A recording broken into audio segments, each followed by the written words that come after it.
What's up guys, and welcome back to another gear review. Now I know it seems weird saying welcome back because I just checked. It's been 3 years since I posted a video, and I was never actually in the videos. It was just my hands and it was just the equipment I was reviewing. So this is the first time we're meeting face to face, so welcome. And today we're talking about this guy, the Line 6 Helix. Let me just get that there.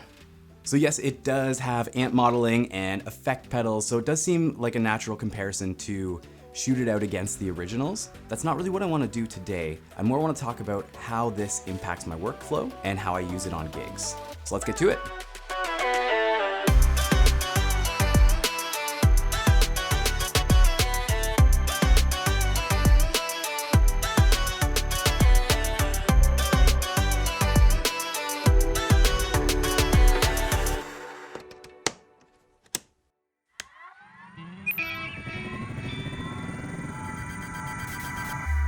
When I picked this thing up, I had really 3 things that I needed it to do. One was I needed something that's reliable. 2 is I needed something that's portable. And the third thing is, and I only kind of figured this out after, but I wanted something that was inspiring to my workflow. The first thing was reliability. I actually specifically remember I went to play a wedding and the singer looks over at me, gave me the classic like, okay, take a guitar solo.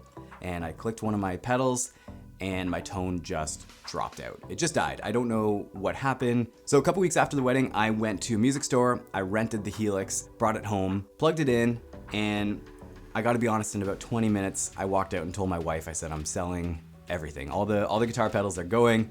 This thing is going to replace what I use. So a few things that really kind of play into its reliability. One, it's one box. So if it fails, the whole thing is gonna fail. It's not like a component is gonna crap out and you're gonna have to fish through to find what's failing. Second thing, there's the ability to recall your pedal settings. When you put a normal pedal board into a bag, you take it to the gig, it gets bumped around in the car, you'll kind of have to go through and redial in each pedal throughout your rig. With the Helix, you just load a preset and it loads everything up the exact way that you want it to be. I back up all my presets, I carry around a USB drive, and I also save them to an online cloud.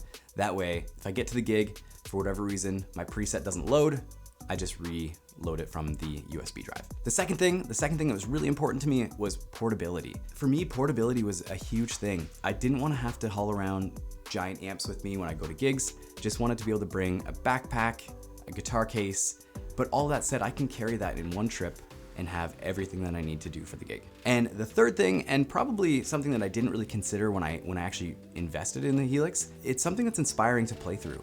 Now, I think we've all been there before where you plug into the same pedal board over and over again, and it kind of loses its inspiring spark after a while. The Helix for me was a great way outside of that. It gave me the chance to try out pedals that I probably wouldn't ever buy. I've never had a fuzz pedal before, for instance.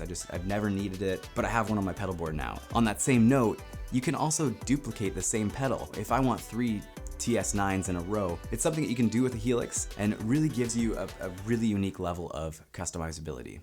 Okay, let's go over some of the cons about this, because every time you take a whole rig, amps, pedals, and you condense it into one thing, there's bound to be some compromises. So what are they? One of them is that you can't dial in your sound on stage. This is really challenging because I show up, put the Helix down, and the music director is ready to go, and they say, okay, let's run, the first song. Let's just get some levels going. And I can't do anything until the sound guy takes my feed and gives me sound in my monitors. The second thing, the effects are kind of limited. It's got the classics. It has a couple variations of each classic. So there's gonna be, 6 or 7 drives, 6 or 7 boosts, 6 or 7 distortions. That's basically it. You're kind of limited to that. Now, the third thing that I found really disappointing about the Helix, there's no way to meter your input level or how much a compressor is compressing your guitar or your total output volume. It's all just done by sound. And now some people would say that's great, you can just use your ears and you should be good to go. Sometimes I want to just be able to see what an effect is doing. Like if I'm trying to set up really quickly on stage, I want to be able to see that level. Keep in mind, I don't even have an amp on stage, so I'm actually doing this through the house and through the monitors to dial in my sound.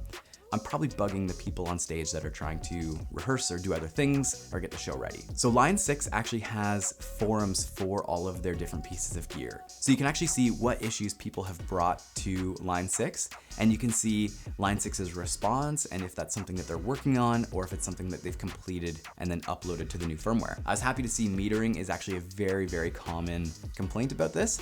And apparently it's something that Line 6 is working on for a future firmware update. Okay, let's talk about the pros. There are a lot of pros, a lot of really cool functionality, but one of the coolest things that I hadn't considered is that it works as an interface. So it's gonna work really well as a practice amp, especially if you have to keep quiet in a practice room or you wanna practice late at night. Now the last thing, and probably one of the biggest selling points for me, was stage volume. Now I typically work in like a theater or a wedding band capacity, and sometimes stage volume can be a bit of a concern. I don't have to have an amp on stage that's, you know, dialed up to 80% so I can get those tubes driving. I can do that and have zero stage volume. It's a compromise that for me was a no-brainer. It meant that I could have any sound I want with the touch of a button. It's really quite a lot of technology condensed into one box. Should you buy a Helix? It's really up to you, but certainly it's not gonna be right for everybody, so you'll have to use your best judgment. That's really all I have to say about the Helix. There's so much that this video could be like half an hour long. I could really go on about it forever, dial through each thing and show you all the functionality, but there's so much to it that I just wanted to talk about why I really value it. I definitely encourage you to go out and rent one. If you're a skeptic on the quality of the sound, it's all I bring to gigs now. I literally just bring a Helix and my guitar, and it's in a bag. I show up and I'm ready to go. It's awesome. What I'm gonna be reviewing next is actually the Line 6 bag. This guy right here. So this is the official Line 6 bag. I don't think it comes with it when you buy it, but we'll go through that in the next video, and looking forward to seeing you guys then.